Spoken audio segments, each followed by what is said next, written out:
Recipe notes for this amazing vegan pound cake.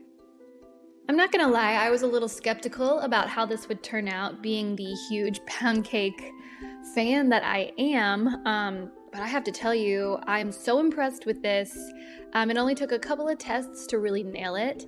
And I honestly, I'm not kidding you, I enjoy this plant-based pound cake just as much as a classic full egg, full butter pound cake. And I'll talk a little bit more about it in today's recipe notes. Okay, so pound cakes were given their name because, classically speaking, they've got a pound of butter, a pound of sugar, and just a whole mess of eggs going on, which gives them their very hefty texture and consistency. And so the thought of making one totally vegan and plant-based just seems a little outlandish if you think of it that way. But it can absolutely be done, and it can be done incredibly well and very deliciously at that. So there's not an egg in sight in this cake, but really it doesn't matter because the combination of ingredients that we are using work together to create a kind of dead ringer consistency to the real thing.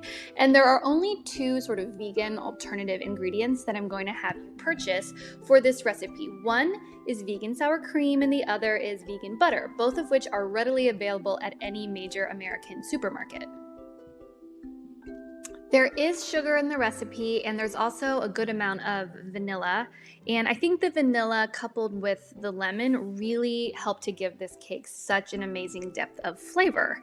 But if you want to double down on the lemon or maybe go with some orange, that would work great too. A splash of almond extract would be delicious as well. You can really play around with the flavors in this one and kind of go wherever your heart takes you.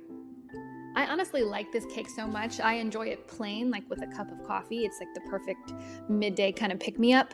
But if you want to gild the lily and dress it up a little bit, you could shower some powdered sugar on top, prepare a very simple 2-ingredient lemon glaze, which is just some confectioner's sugar with a little bit of fresh lemon juice drizzled in until it is a pouring consistency. Or you could cook down a pint of blueberries with a little bit of sugar or maple syrup to create a perfect blueberry sauce. So as far as the method for this cake goes, it really is classic. There's not a lot of tips or tricks that I need to share with you for success here.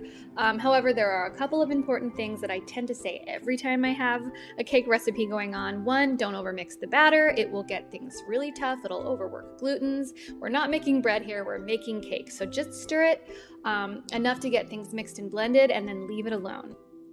And my other big tip when you're pulling this batter together is to make sure you really do alternate the wet and dry ingredients as it states in the directions. The reason that a lot of baking recipes have you do that is to ensure that you're not actually going to overmix things. If you start with dry and then add a little bit of wet and stir just a little bit in between each step and then finish with the rest of the dry, things will incorporate much more seamlessly than if you just add everything together in one big Okay, that's really it for today's recipe notes. It's short, simple, and straight to the point. I would love for you guys to give this a try. It'll probably surprise you like it did me if you've never tried a plant-based pound cake before. And if you make it, be sure to let me know. I love to hear about your baking successes. And of course, if you have any questions, don't hesitate to reach out. I would be happy to help.